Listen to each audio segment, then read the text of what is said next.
touching that. How you doing? They gave it to me back there. You all right? I'm good. How are you?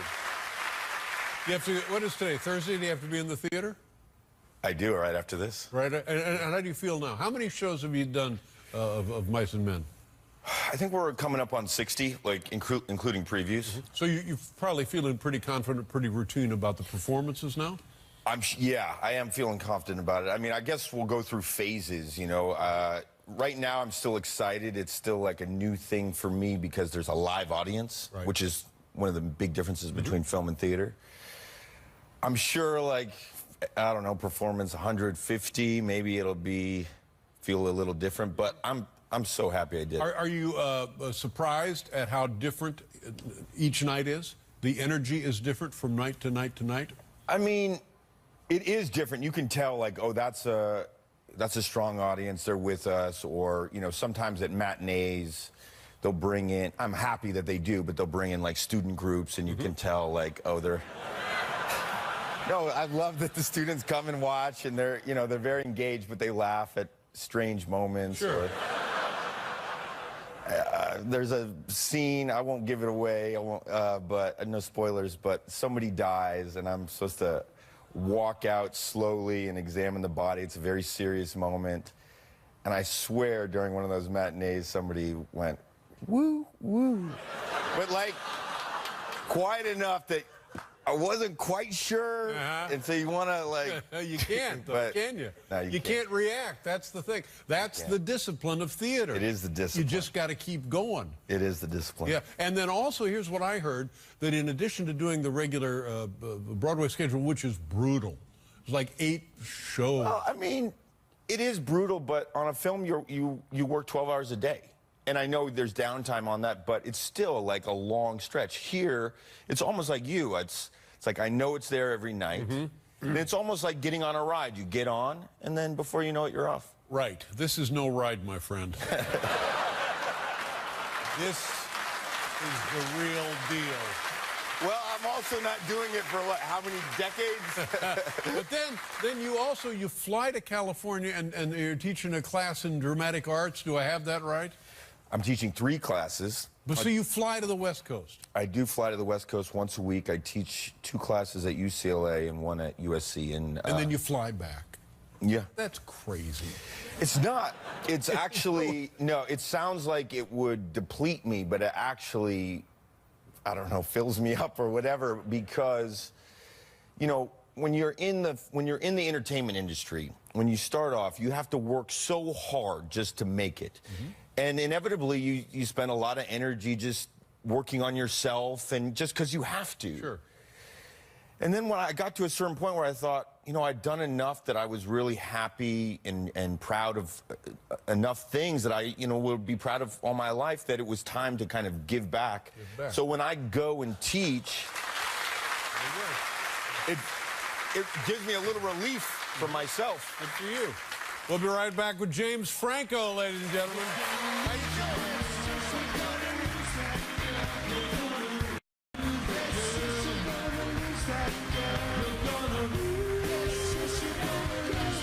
James Franco, ladies and gentlemen.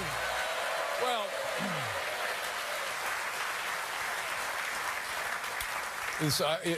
I was impressed about this Palo Alto. This is a great thing. This is a collection of stories you wrote. Yeah. That's now being turned into a film. Yes. You will be in. Now, did you help with the directing of the film? No, I produced it. The film. I wrote the book. It came out about 4 or 5 years ago. I just wrote it when I was at graduate school, and then when it came out, I thought, oh, you know, I thought about a movie adaptation just naturally, and but then I realized I didn't want to do it myself. That I enjoyed something about the collaborative process, that if I had somebody else, they could take my material into directions that I wouldn't have thought of. And I found this amazing young artist named Gia Coppola, who happened to be the granddaughter of Francis Coppola from The Godfather. And she had never directed a movie, but I'd seen her photographs, and I just had a feeling about her, and I just said, I want you to do it. What is her relationship, and forgive me for not being able to figure it out on my own, but from the woman who created and directed Lost in Translation? That's her aunt. That is her aunt? Yeah, that's Francis's daughter. Yeah. Now tell me about your affinity, and I'm sorry to be jumping all around here, about with the Instagram activity. All right. You've been following me, or? Well, I know now. I know now today more about it than I knew before, and it sounds like you're a big enthusiast. What do you do? You take pictures of everything in your life. What do you? All right. There's a lot to get straight here, and I don't even know if we have time. But to me, it's just a fun thing. It's it's something I don't put a ton of thought into, but it gets a lot of attention. I have a lot of followers on Instagram. Now, the positive side of that is these are people that are interested in me and what I'm doing. So if I have something like a book come out, I can announce that, and all these people that are interested in me will know and hopefully, buy the book. What I've found, and I wrote an article about it, is, they can rate what they like they do likes. So the thing that gets the most likes are selfies. It's not that I enjoy posting pictures of myself or whatever, but I just know that that's what gets attention. Okay. All right, so now, give me, in what kind of number? More than a book. I mean, if I put my book on there, I'll get, 20,000 likes. If I put my face on there, I'll get 80,000. If I put my naked chest on there, I'll get like 200,000. Really? Yeah. So you have had that kind of response. 200,000 would be a typical. I'll tell you, the record breaker was me and Seth cut onto Kanye and Kim's face on the Vogue cover. That was the record breaker. How many was that? It was 200 something. I mean, I don't have as many followers as like Justin Bieber, but I have a couple million. And wow. And you do this, you refresh the image how many times a day? Oh, well, you just post new images. Well, I got a little addicted, so I was like putting, I don't know. People get mad because they get announcements when you post stuff. So why would they get mad? I don't understand. Because they're like, oh, you're clogging my feed or whatever. So they, so you should just do like one a day. I think Bieber does like one a week or something. He doesn't have to, clog it. So how many does it? What kind of traffic does it take to clog? Is it like closing down the George Washington Bridge? What are we? Like they'll start getting annoyed if there's like 5 a day. 5 a day. They'll get annoyed. Yeah, you'll start hearing about it. Because I'm thinking my son now loves taking pictures with the camera. Yeah. So that would be an application for the Instagram. If we had one we liked, we might Instagram. Yeah, exactly. Now, we have one of you here. Okay. Explain what you're doing. Careful. Yeah.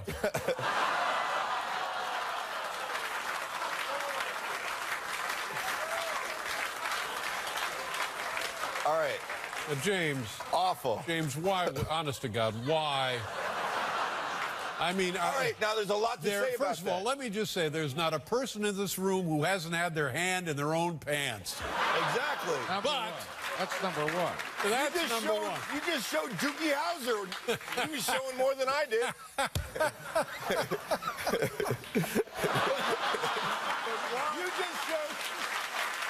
You just showed Doogie Howser on the cover of Rolling Stone. Right, I know. Showing more than I did. But now, what is the thought process behind taking a picture and Instagramming it out there? What? Oh, I wonder if that the folks. One, okay, that's a special one. I got in trouble for that.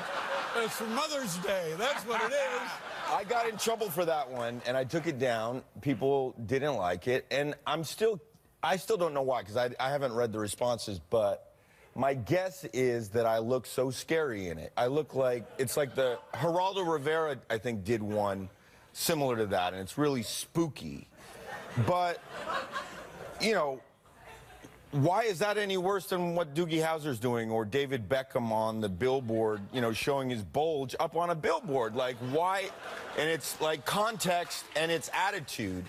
And part of mine, I think, was like that Britney Spears shaved head moment where it's sort of like, all right, you want me, here, you can have me, but I'm going to be really ugly. You know what I mean? Like, it's a little, no, it's a big thing. No, it's sort of like, it's a little bit of self-hatred, but it's not hatred of myself, it's hatred of, like, the public self, in a way. I hear what you're saying. I'm breaking it down for you. Breaking it down for you. Yeah, but I mean, I have, you know, look, I don't care what you do in your underpants. I just... Well, that's the other thing. It's not like I'm, like, putting that on billboards.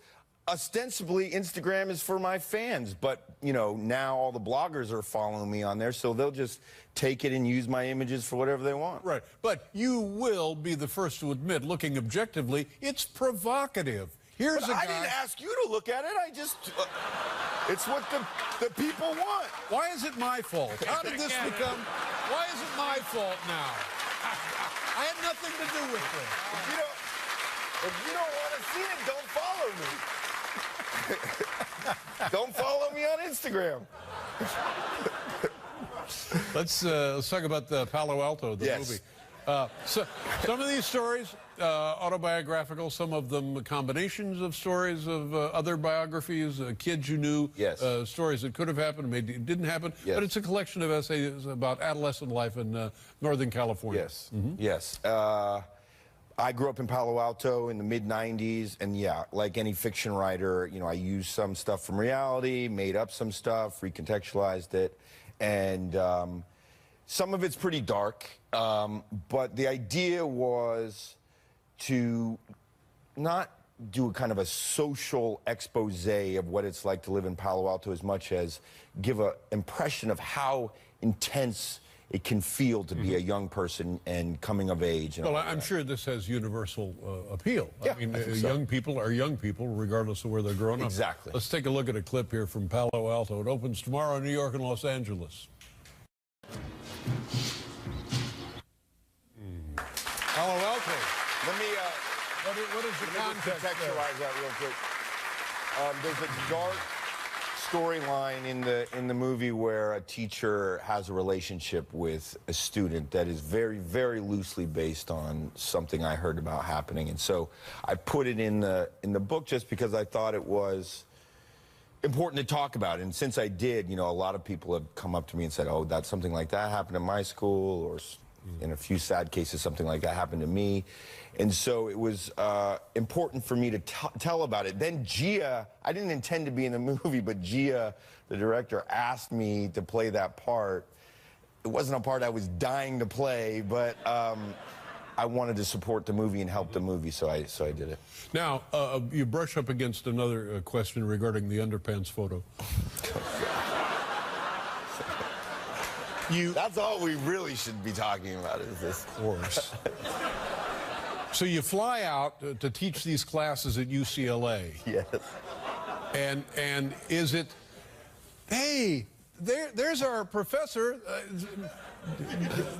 Dr. Underpants. Do these kids... They all do it themselves. I mean, you go on, you know, these kids are posting, you know, worse things than I'm posting, so like... Who here has Instagrammed a photo of themselves in their underpants? Well, you got an older crowd here. I mean, this ain't the Instagram crowd. How many are even on Instagram here? Palo Alto.